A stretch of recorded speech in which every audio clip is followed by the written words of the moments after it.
So let's talk about the Dolphins game. Heading into the game, we didn't have Saquon Barkley, and we didn't have Andrew Thomas. Shane Lemieux was out. John Michael Schmitz was out. Micah McFadden, our leading tackler, was out. And one of our, hopefully, draft gems, late round draft gems, Jordan Riley, was out.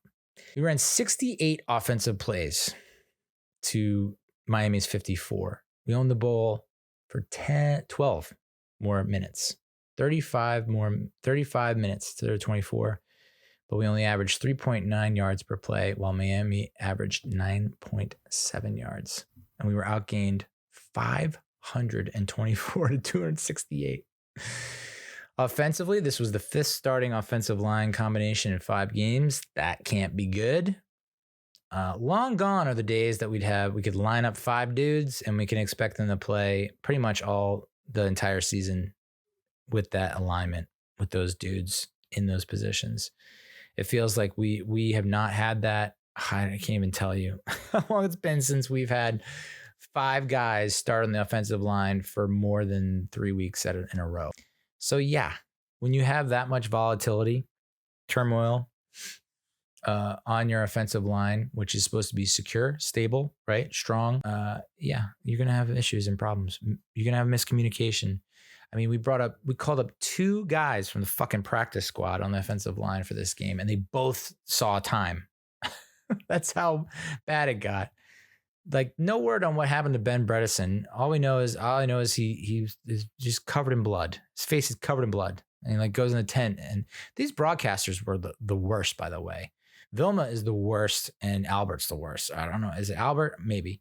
Just like literally, you're watching the screen, and that's all they had to do. It's a throw to Darius Slayton. He gets a little nicked up on the play. He's taking a while to get up. And they go, someone's down. And it's like, I can understand that if the dude was far away from the play, wasn't on camera when all this happened. It's the guy who caught the fucking ball.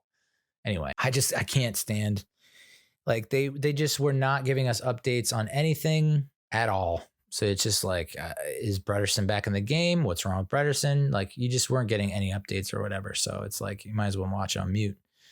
We have not scored an offensive touchdown for the 3rd time in 5 games. That's nuts. I feel like that's never happened to start a season. I could be wrong, but it feels like a very long time since it's happened. Maybe 2013. Seattle Seahawks have allowed the 6th most points in the NFL going into that game that we had against them. The Dolphins allowed the 5th most points in the NFL going into this week. And we scored 0 touchdowns offensively. 0 touchdowns now through 8 quarters against bottom 6 defenses. Not great. We haven't scored an offensive touchdown in 145 minutes. It's almost 2.5 games. Daniel Jones was pressured on 44% of dropbacks on Sunday and has been pressured 81 times this season, 3rd most by any player through 5 games since ESPN began tracking pressures in 2009. So that's 15 years of data, 15 years of games, quarterbacks, 3rd most pressured quarterback in that span through 5 games. Jesus. The 18 sacks allowed over the last 2 games is the most by any team in a 2-game span since the 86 Eagles, when Lawrence Taylor was just feasting on Ron Jaworski and a very young Randall Cunningham. So, I mean, the Eagles got better. I think they were a playoff team in 88. So maybe 2 years from now, we'll be back in the playoffs. I think that was the Fog Bowl against the Bears in 88, if I do declare. According to Pro Football Focus, the Giants have allowed a league-high pressure rate in Week 5 of 54.4%. Giants currently have the highest sack rate allowed in franchise history since 1963, 14.65% sack rate. This season, the 1977 Giants, which anytime you're mentioning the 70s Giants, it cannot be good. The 77 Giants had a 12.89% sack rate. I feel like, who was the quarterback then? It was not Tarkenton, right? It was Craig Morton, possibly. Jones has been sacked 4 times in the first half so far. Ugh. He was the highest graded player offensively, 87.1. Again, it makes me question Pro Football Focus for sure, considering they gave Tua like a 50 some odd PFF grade, and it's like, he did have the 2 interceptions, but like other than that, he was coasting. And so Daniel Jones obviously gets hurt. Blindside hit. Josh Zudu gets benched because of it. Matt Parrott has to come in. Josh Zudu, after the game, ends up apologizing to Daniel Jones and crying in his locker in full pads. So, I mean, it sucks that your starting left tackle is weeping. Yeah, that's unfortunate. But it is good to see some kind of emotion from a team that looks like they're still sleepwalking through the season. But anyone who, what I don't understand is like, people are going to keep bringing up the contract. They're going to keep saying it was a mistake. Again, I don't think it was a mistake. I think it's at the end of the contract, you're going to be like, it was the perfect amount of money. We didn't overpay. We didn't underpay. I can guarantee it. And even if it doesn't pan out, we're not locked into like a fucking 10-year contract. We have an out after year 2, I think. So it's like, I don't want to bench him. And I think he still has a lot. He's not working with a lot. When he has Saquon, when he has Andrew Thomas, it's a different offense. And I know they didn't really show it against the Cowboys, largely because Thomas was hurt like basically every series after that first series. So he's not 100%. Not that he really allowed any pressures still, because he's a god. But yeah, I mean, I think they just signed Kajust, who played for Patriots and one other team, has 5 career starts or something like that. I mean, we're really, L. Collins is coming in for a workout, I believe. He also did a workout for the Jets. If you have Pugh, you sign Collins, you just signed Kajust. I mean, they're literally taking my advice from a few years ago, and being like, just throw as many offensive linemen into the mix and see what comes out on top. But this talk about, and I see it all over my timeline, tank for Caleb Williams, tank for Drake May. I'm here to say, fuck you. Are you dumb? Real talk. When is the last time a first-round quarterback draft pick went to the Super Bowl or won the Super Bowl? I guess you would say Joe Burrow. The last top 10 quarterback draft pick to win a Super Bowl was Eli Manning, 2004. So kind of hard for me to sit here and say, tank for Caleb Williams, tank for Drake May, when I have seen time and time again, highly touted college quarterbacks, possibly win a Heisman or 2, come to the league and suck a bag of dongs. So we know Daniel Jones can win. We've seen him win. We've seen him put the team on his back at times, especially last season. He took him to the playoffs and won a playoff game. Yeah, it was the Vikings. So what? Playoffs, on the road, won a playoff game. And doing things that no other quarterback has ever done. He's done that a couple times in his short career so far. So you want to throw away the potential of someone who's semi-proven, not completely proven. And believe me, this quarterback might have the most amount of detractors and haters, but also having almost an equal amount of supporters, loyalists, as any quarterback in the league, I think. But you want to bring in I'm going to say this, unknown entity in Caleb Williams or Drake May, in that they have never played a down in the fucking NFL or taken a snap in the NFL environment. You have zero idea of how they're going to respond. And that's a higher risk to draft someone like that than it is to take someone that has shown you flashes of greatness, I'll say it, and still has upside, in my opinion. It's not like he's over the hill. It's not like this year has been just, we get it. It's been a nightmare. And it's been some of the worst ball that he's ever played. But you got to keep pointing back to the fact that we had 5 guards starting on the offensive line against the Dolphins. Evan Neal is, it's almost a foregone conclusion that dude's going to move to guard, or should be moved to guard. Zudu's a guard playing tackle. You have a guard playing center in Ben Bredesen, who got knocked out. You got, it's just rough. So, yeah, we got him all the weapons, right? We got him all the weapons in the world, but it does not matter when you cannot run the ball or protect the quarterback. So what the fuck is drafting Caleb Williams or Drake May going to do? They're going to come in and they're going to get obliterated, dude. You think they're going to be able to play better than what Daniel Jones has been able to do? I just don't see it. I don't know.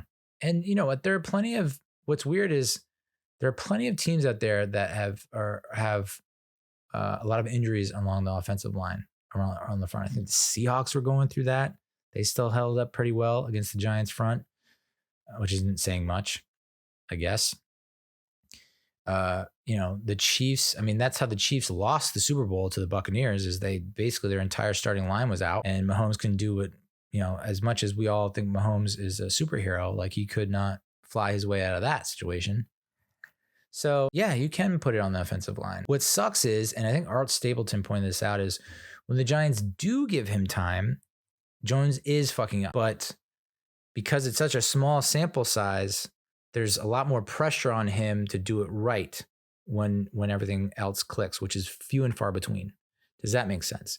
So as opposed to having 30 some odd dropbacks and 20 plus of those or more are clean, meaning, not hurried, not rushed, not pressured, or, it's minimal.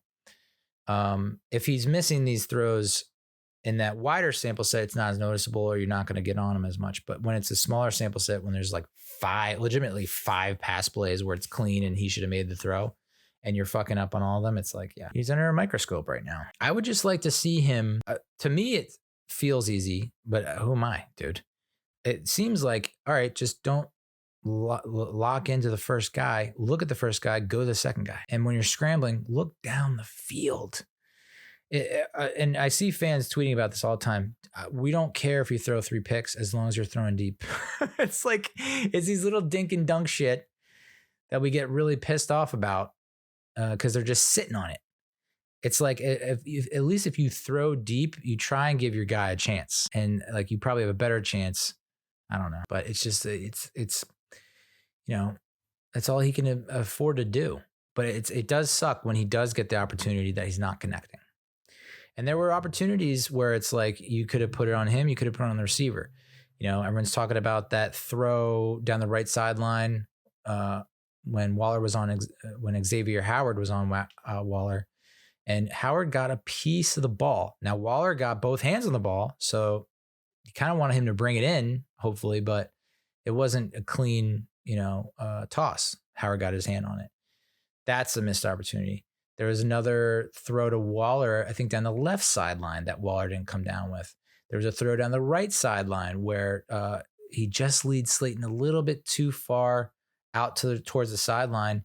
Part of me thinks, though, that Slayton, give him 10 tries at that, he probably gets his feet in half the time. Like he probably could have made a little bit better effort to just get both his feet in.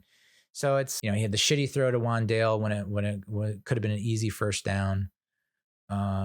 There's a handful of throws, and I'm telling you, it's because the guy is shell-shocked. He's been subject to a historic amount of pressure. Like we used to, if you follow football, we used to feel for Andrew Luck. The dude was getting his ass kicked every Sunday. And Daniel Jones has surpassed those numbers. Andrew Luck had to fucking retire because he was getting his ass beat. His offensive line stunk so much. He had to retire because he was worried that he was going to get so injured that he wouldn't be able to enjoy the rest of his life. That's how bad it got for him. So, offensive line. I mean, and I know this is hyperbole, it's exaggerated, whatever, it's overblown, it's overstated, overreacting. I don't think I would be pissed if they just drafted offensive linemen and signed offensive lineman free agents next year. I would not blink an eye. I would be overjoyed. The amount of positive reception you would get. And it's just like, I think we'd all be for it. On the defensive side of the ball, weird game for the defense. The 9 rushing touchdowns allowed on the year are tied for the most in the league, while the 5.3 yards per carry allowed is tied for 29th. That drives me nuts because that was one of the things that we thought we were going to get. Like our run defense sucked last year, especially when Dexter and Leo were out on the sideline. So we bring in Ashawn and Nacho. We still were like somehow worse against the run. It's just, I don't know. It's crazy. And maybe it's Bobby Okereke being a little bit slow. Like he's getting better. I think every week he's getting better. I know I said the Giants should get their money back after that fucking 51-yard catch and run from Noah Fant in the Seahawks game. I know I said that. and he is getting better. But it does feel like it took a long time for him to get to the point where we're looking at him as like, okay, this is a solid contributor we can count on. So I think that's been part of it. Not having Micah McFadden, who looked great against the 49ers, was probably part of it. But just not being aggressive. And I mean, the Dolphins are fast as fuck. I mean, there's no arguing that. Opposing back, I mean, like the top 5 speed marks records for the 2023 for ball carrier are all Dolphins. It's like Tyreek Hill, Devon Achane, Raheem Mostert, and that's not counting Jalen Waddle. So the Dolphin opposing backs are getting 3.7 yards before first contact, which is 3rd worst mark in the league. That's that's just nuts, dude. Almost 4 yards before someone's touching the running back. Well, who is that on? Who is that on? I don't know. The Dolphins' 524 yards were the most by a Giants opponent since the Saints game, where New Orleans gained 608 yards in a 52-49 victory on November 1st, 2015. My God, do I remember that game? I had to work. I think it was like StreamCon or some bullshit at the Javits Center. And so I think I might have been watching on my phone while working the booth that no one visited. We got like one visitor over the span of 4 hours. I didn't really set up the best exhibit there, but I was assigned it like last minute. Did the best I could. Oof, good Bill Hunting. 600 yards. That was a fiasco, but at least our offense kept it close, and the way that game ended sucked. Achane's 76-yard run was the longest by a Giants opponent since Buffalo's Fred Jackson scored an 80-yard run in October 2011. Miami recorded 7 plays of 20 more yards, including 3 for more than 60 yards, and just 1 was a product of a deep pass down the field. That's the other part of this, is like we saw it against San Francisco, you saw it against Seattle, you saw it against Miami. These short passes where is everyone? And the tackling is atrocious, and the line of attack is atrocious. Like the pursuit is bad, the angle is bad, everything's bad. And so that's all. I mean, teams don't even have to go deep. They just throw it, bubble screen, flash screen, and the receiver can take it for like, it's a solid guaranteed 10 yards every time. Our first points of the first half this season come on defense. Our first touchdown. Our first points. Is that right? No. Our first points? First touchdown. Yeah. First touchdown in the first half of this season comes on defense. Jason Pinnock, pick 6, 102 yards, which was really cool to see. And I really thought maybe that might swing this game, just fluky, freaky type of stuff. And maybe it really does take just one play to completely change things. It was, that Pinnock's pick 6 was tied for the longest interception return in Giants history, tying Eric Barnes in 1961, who intercepted a pass at Dallas and returned it 102 yards for a score. Pinnock's breakout season continues. His 37.3 passer rating allowed on 13 targets is the 10th best among all eligible defensive players. So Pinnock, yeah, good stuff. Cordell Flat posted a PFF grade of 90.3 versus Miami. Deonte Banks continues to get praise from Pro Football Focus. Where are we coming up short here? This is what I don't understand. I really thought the pick 6 would do something. It's now 14-10 instead of being 21-3. And we immediately let them drive down the field and kick a field goal.